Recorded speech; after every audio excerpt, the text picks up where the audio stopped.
ఈ వీడియోలో నా పక్కన మీకు ఒక ఆర్ఏఎఫ్ జవాన్ యూనిఫామ్లో కనిపిస్తున్నాడు.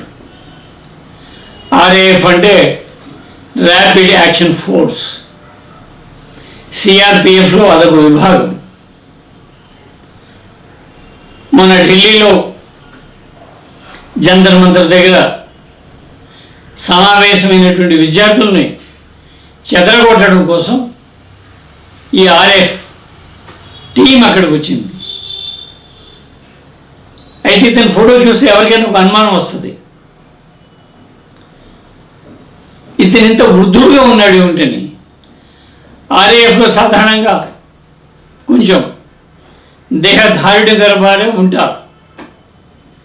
ఈ అనుమానం రాగానే ఒక ఆయన కొంత ఎంక్వైరీ చేయడం మొదలుపెట్టి ఇతని గురించి ముందు వెనక ఏమిటి అనేది. ఇతని పేరు భైరవ్ సింగ్ మీనా, రాజస్థాన్లో కోటా గ్రామానికి చెందినటువంటి వాడు.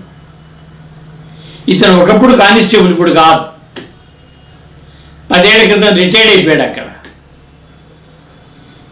ఇలా రిటైర్డ్ అయిపోయినటువంటి కానిస్టేబుల్ని వివిధ రాష్ట్రాలను తీసుకొచ్చి ఢిల్లీలో దింపింది కేంద్ర హోంశాఖ. అలా 150 మంది వచ్చారట. ఈ 150 మంది కానిస్టేబుల్ అవునా కాదా అనేది ఒక డౌట్. దాంట్లో కొంతమంది క్రిమినల్స్, గూండాస్ వాళ్ళు ఉన్నారట.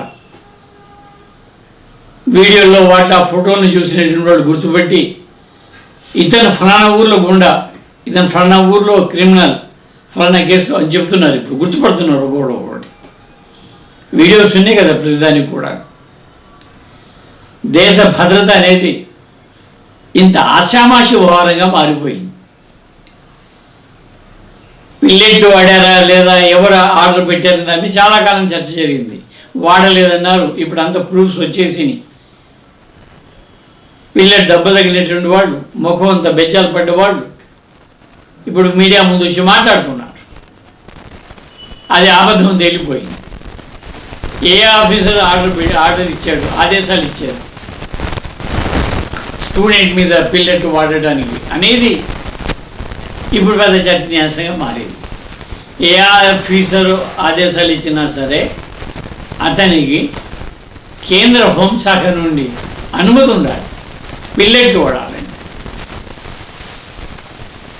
సరే, పాట్నాలు అయితే మరి బుల్లెట్లే వాడేశారు, AK-47 ఓపెన్ చేశారు అనుకోండి. ఇది ఎంత మోకరీగా, ఆషామాషి వ్యవహారంగా, వేళాకోళంగా మార్చేశారంటే ఈ లా అండ్ ఆర్డర్ని కంట్రోల్ చేయడం అనేది. పోలీసులు కానీ పోలీసులు, యూనిఫారాలు కానీ యూనిఫారాలు, వాళ్ళకి చూడండి, వాళ్ళ దగ్గర బ్యాడ్జీలు ఉండవు, పేర్లు ఉండవు, నేమ్ ప్లేట్ ఉండదు, ఏమీ ఉండదు. ఆ ఫోటోలు చూస్తే మనకే అర్థమైపోతుంది. ఇన్ని డూప్లికేట్ పనులు ప్రభుత్వమే చేసేట్లా చాలా అన్యాయం ఏదో జరుగుతున్నది. ఎక్కడో ప్రశ్నించాలి, గట్టిగానే ప్రశ్నించాలి. గట్టిగా ప్రశ్నించేవాడు ప్రశ్నిస్తూనే ఉన్నారు.